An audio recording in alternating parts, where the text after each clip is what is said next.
A wise man once said, every journey must come to an end.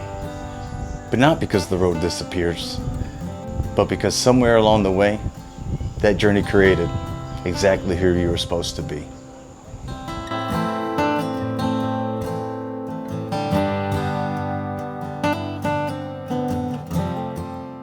Hello guys, and welcome back to Two Tickets, One Adventure. This is actually one of the hardest videos we've ever had to make since being here in Vietnam. Not because we're sad in a dramatic way, but because Vietnam became a normal for us. And saying goodbye to something that feels normal is harder than living somewhere that always felt temporary. When we first came to Vietnam, we came here without a plan, really, and we had no intention of staying as long as we did. This was just another pit stop in Asia. And we'd already been to 4 countries prior to this. And Vietnam always kind of had this interesting allure. You think of socialism, you think of communism. Some people, you know, based off of their interpretation, you think of third world nation. And so it kind of had this allure, although we had seen from YouTube that Vietnam wasn't any type of third world nation, that it was a very developing nation on the rise, crushing the tourism competition. And made us very excited to come here and see. But when we got here, we were blown away by just how beautiful, how developed, and how uniquely different Vietnam was than any other country in Asia. Our first stop was in Hanoi. We came from Bangkok, and the idea of Hanoi was chaos, a lot of noise, a lot of people around. But Jon, he's the one that does the research for where we will stay. Found a great place. We were at Swan Lake and was such different from the old quarter of Hanoi. Was so peaceful. We saw another side of Hanoi that we didn't know existed, and that was our first, should we live here? Yeah, that was our first, you know, you see people, they look at each other like, should we live here? So we found a place that's like 20 kilometers outside of Hanoi, Old Quarter, or Old Town. And it was completely serene.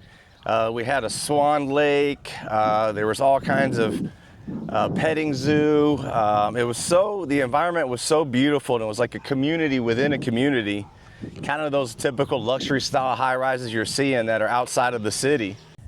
You step there and you are like, why everyone says that Hanoi or Vietnam is a poor country? It was like a billion mega city that was built there, and makes you rethink of everything you have heard and seen about Vietnam, and made us be even more curious to see more places and to visit all Vietnam. So just 15-20 kilometers out is where we ended up finding our first Airbnb in Hanoi. And it was so contrasting from going from Old Town to just taking the bus that was actually provided by the community where we stayed at. And it was like being in another world of Hanoi. It's one of the new projects that they're building, you know, one of those big multi-story communities where all these beautiful luxurious apartments, and we paid $750 for the month, and we get Airbnb prices are a little bit inflated and just in general, but it was a luxury style apartment. So if that averaged out, we stayed there for a month to $25 a day. And we actually made a video on that, and if you'd like to see that vlog, you could check it out below. It was so contrasting to going to Old Town, spending the day in wild, chaotic Hanoi, and then coming back to our luxury style apartment where you have a community of families walking their children, the elders are doing their exercises early in the morning.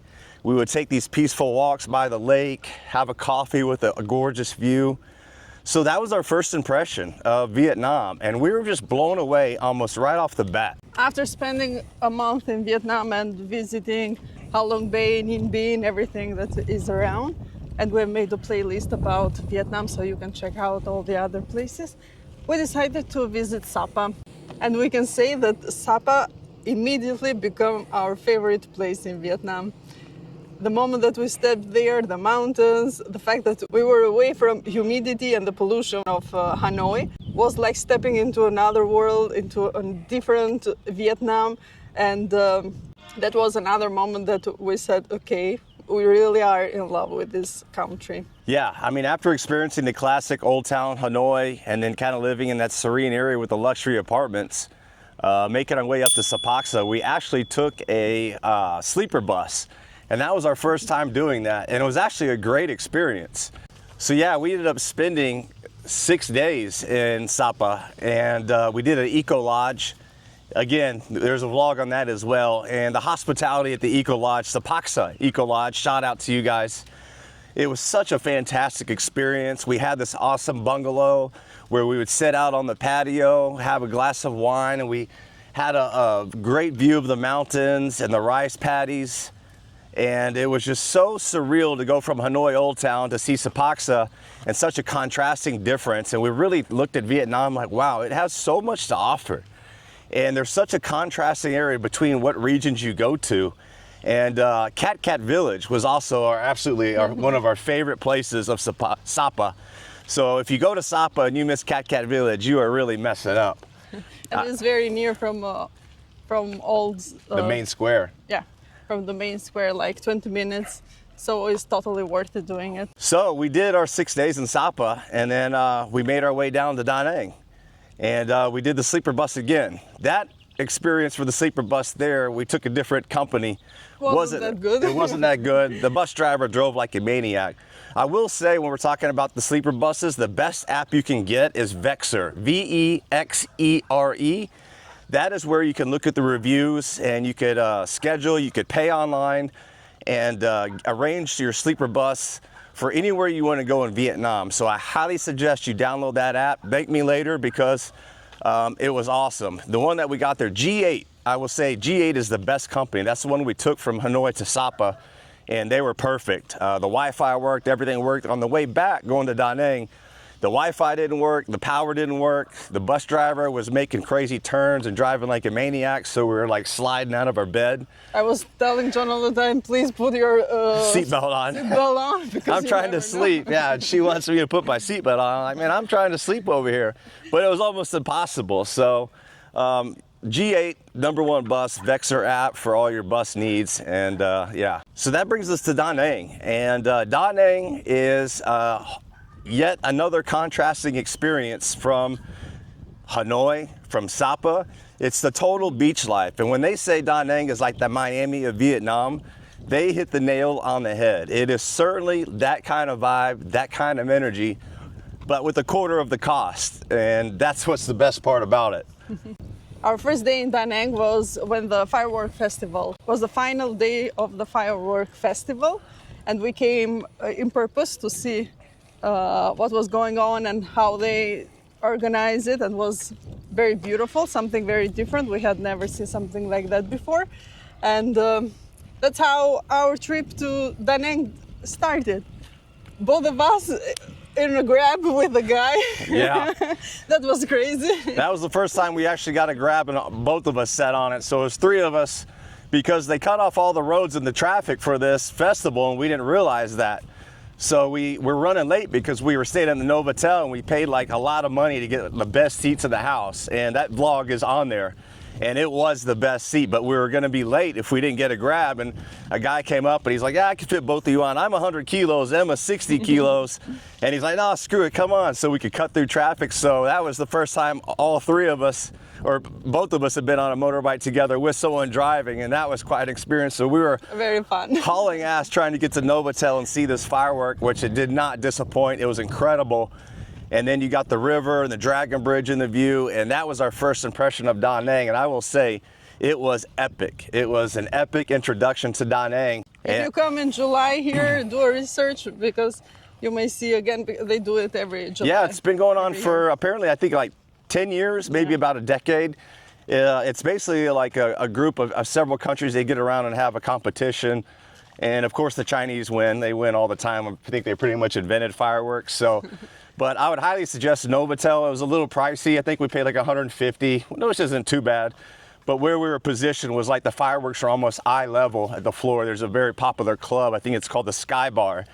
So if you come to the festival around that time, get some reservations. You do got to reserve and go to the Sky Bar. It's worth the money if you want that awesome firework festival experience. Comes with a drink and some food and things like that. So that was the first introduction with Da Nang. Then the other days We started going out, going at the beach, having coffees, very good food everywhere. Vietnamese food, Western food, a lot of choices. Cruising with the motorbike was so easier than Hanoi.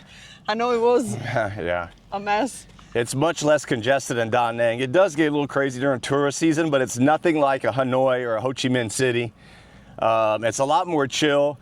And it was nice. We kind of got to enjoy the beach vibe and take a break. And again, another contrasting experience from Sapa, where you're in the mountains, or Hanoi, or you're in the chaotic city. So we immediately fell in love. We're beach bums. We do like nature and mountains, but probably first would be a beach with a good coconut water, which, by the way, Vietnam has the best coconut water in all of Asia, and we've been everywhere. So the other good thing that, or the other thing that you get from Da Nang is, this is everywhere in Vietnam, in fact, but here people wake up so early, they go at the beach so early, they start the day with a routine of working out, moving the body, going at the beach, enjoying and getting that good energy to start the day to go at work or whatever they have to do. And that was the part that made us fell in love even more and appreciating even more Da Nang. the other thing that we loved about Da Nang and just Vietnam in general is it's not necessarily curated for tourists. It's raw, it's real. The infrastructure is still growing and they're coming along, but it's not like a Thailand where it literally just seems to cater strictly on expats, digital nomads, and tourists. You're gonna find most people here don't speak English. You're gonna use your translator app, or you're just gonna use body language and hand signals. And that's the part that really keeps Vietnam authentic. And the culture and the tradition stands firm and stands true here. And you have to adapt to Vietnam. Vietnam doesn't adapt to you.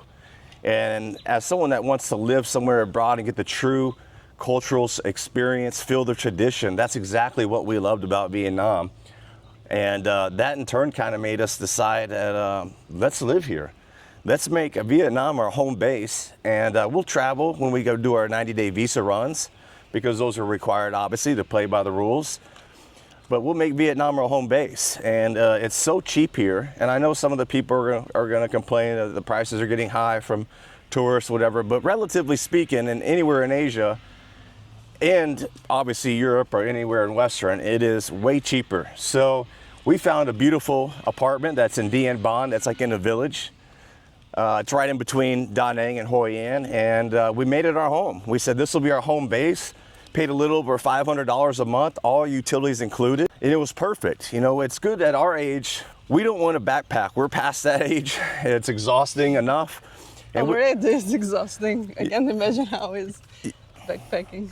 Yeah, so we wanted to have a home base and then be able to have the luxury just to travel for 4 days, a week, whatever the case may be, and then come back and have our home while still staying in Asia. And so it made perfect sense to us to pay a couple, $500 all in, all utilities included, and be away from the tourist locations, but strategically in between Da Nang and Hoi An, so we could have the best of both worlds when we want it. And that's where we've been the last 7 months. In Dien Ban, it's in the Quang Nam province. Small population, low key. We found a gym. We found our market where we do authentic shopping in Vietnam for our meats, our vegetables, our fruits. And we're just living like the locals. We become part of the environment here. We get love from the locals because there's not too many tourists that are in our area, if any at all. Maybe a few passerbys, but we've been here for 6-7 months and we're kind of a part of the community. So it's sentimental to making this video and realizing that we're turning this chapter and moving on, at least for now. If you want to really experience the Vietnamese life and how Vietnamese people live, for sure you should not stay in the tourist area. You should go outside these tourist places. Great point, yeah. And really feel the energy and meet real Vietnamese. Living outside of the tourist zone really forces you to get outside of your comfort zone, and you really have to adapt to the environment. You have to adapt to the culture, the way of life in Vietnam. And so we suggest if you're going to stay here 90 plus days, get outside of the Da Nang area. I realize some people want to be around more of the same and around other expats and tourists and stuff. We didn't want that. We have the luxury of just taking a motorbike, which is necessary when you want to live in the village, or away from tourism, but we could jump on the motorbike and be in Da Nang or Hoi An in 10 to 15 minutes. So that for us was perfect because we dip in, we do the tourist thing, or we're surrounded by a bunch of tourists that are here for a few days. And then we come back to our home and our village with our people and just kind of go back to the basic everyday routine, working out, cooking our food and all that stuff. So for the long haul, if you're planning on staying here, I would say get out of your comfort zone and find somewhere that's maybe 12 to 15 kilometers outside of Da Nang or Hoi An. Where we're at is right in the middle. I think strategically, I could be biased, we found the best location. Sure, there's some flaws that you have and some things that aren't at your fingertips, like when you're staying in Da Nang, having a coffee down the street. But again, it's all about getting out of your comfort zone. And when you want to live somewhere abroad, that's the whole point. Because I think when you get out of your comfort zone, it forces you to grow as a human being. Another thing that we love about living here, the people, how friendly and kind they are. Even they don't know us, just the fact that we are in Vietnamese, they are all the time talking to us, trying to learn something or trying to be kind with us, and we love this part. Always inviting us. I mean, we've been invited, we've been to a wedding, we've been to a birthday party. They're so hospitable, and maybe there's a language barrier, but it doesn't matter. When it's all in the name of love and just sharing good times, it's actually that much more beautiful. You don't need to speak, you don't need the language, you just need the energy.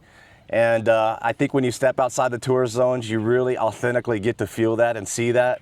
And so that's just something to consider when you are considering being in Vietnam for an extended stay or making it your home for 6+ months. I would highly suggest that. Step out the comfort zone, grow as a human being, and become a part of a local community and contribute. You know, they get plenty of that stuff in the tourist zones. But test your willpower, test your discipline, and your relationship. For us, we rely on each other, and it's been fun to be a part of this community that's very small, and people recognizing, they wave at us when they see us go for our gym walks, or we get our 60 eggs for like $5 at the local market here. So we've been spoiled and we've been blessed, and it's surreal that this moment is coming to an end, but it's time to explore more in 2026. And there's a lot more of the world that we want to see. Living in a local village changed everything. This wasn't expat life. This wasn't staying in a bubble. This was real Vietnam. And in real Vietnam, people wave, people smile, people embrace you. People remembered us. And that's one of those things that's you'll take to your grave. It became very special in our hearts, and we're very grateful and blessed. And another thing that we will get with us wherever we go is the fact that Vietnam teaches you how to slow down and how to enjoy everything. You don't need to be in a rush. You need to take your time to enjoy your coffee, to enjoy your walking, to enjoy your life. Very different from Western and from the other countries where we have been. Coming from a very busy life in Albania and America for sure. I haven't been in America, yeah. Where everything is in a rush. You wake up, go at work for 8-10 hours, come back home, do other work. So you are all the time in a rush to catch up with life and with everything that is going on. In here, if you come in Vietnam, you realize that life is so slow, and you have time to think about yourself, to take a deep breath, to relax, to enjoy yourself, your partner, to enjoy life, and to take everything easy. The crazy thing is, Vietnam taught us that having less is actually having more. And that is kind of the conclusion or the summarization of life in Vietnam and living in especially the local village life.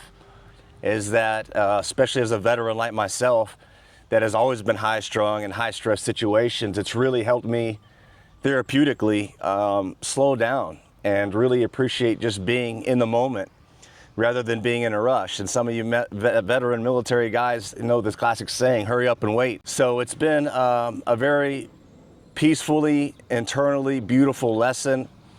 It's been a process, and again, we just can't stress enough how grateful we are for this experience, and who knows what the future brings, and perhaps we will be back again. And as we always say never.